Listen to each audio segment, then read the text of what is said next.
Good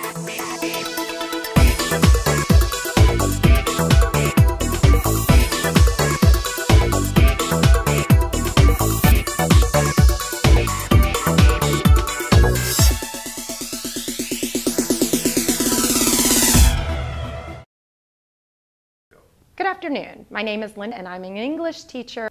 One thing I know as a parent and now as a College Board consultant is that we have to teach our children to not be afraid of a challenge.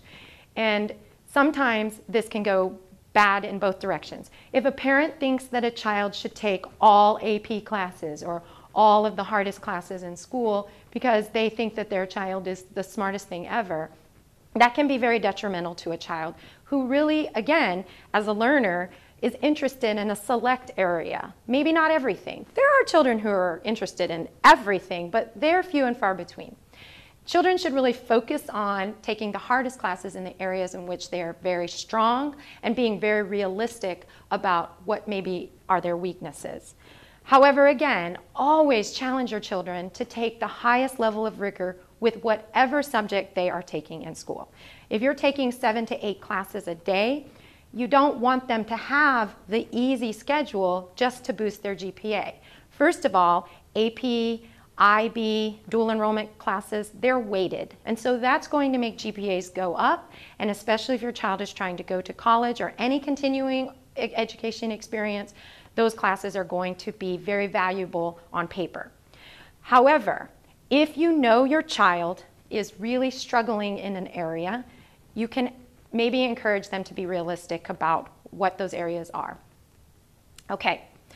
Also, in the area of being challenged rigorously, make sure that your child has homework. If you consider that a college student and anyone in post-education really is going to be evaluated at some point by a timed exam, and there's probably a great deal of material, like a manual that has to be read, or something nonfiction that isn't necessarily enjoyable to read, we're really doing our children a disservice when we don't teach them how to study.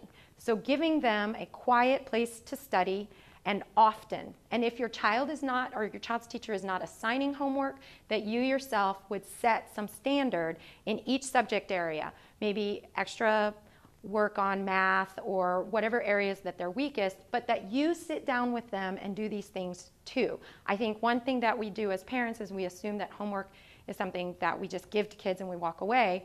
And I'm not saying that you should do it for them, but being available to them, especially I guess as younger children. And as they grow up, that you're making dinner or you're doing something where you're accessible to them and they're used to you being there, so that when they do want to tell you something that they've learned or they're interested in something, that you can have conversations that are educational.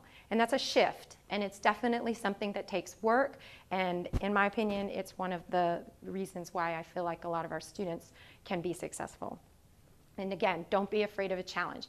If your teacher is telling your child that they should take an honors or an AP class and you don't feel like your child can because AP sounds scary, give your child the benefit or the opportunity to take the class and then have a conversation again with you realistically about what he or she can do. In my experience, kids realize that just because they're taking a college level class, there's a lot of support from teachers, and there can be a lot of support from teachers, and there can be a lot of support elsewhere. You can actually go online and find resources to help you, and I just think that it's kind of a crime to not at least try when you have these opportunities to take the tougher class that's going to prepare you for something rigorous, as opposed to taking something easy and then you go on and you can't really ever do the hard stuff, say if you went away to college.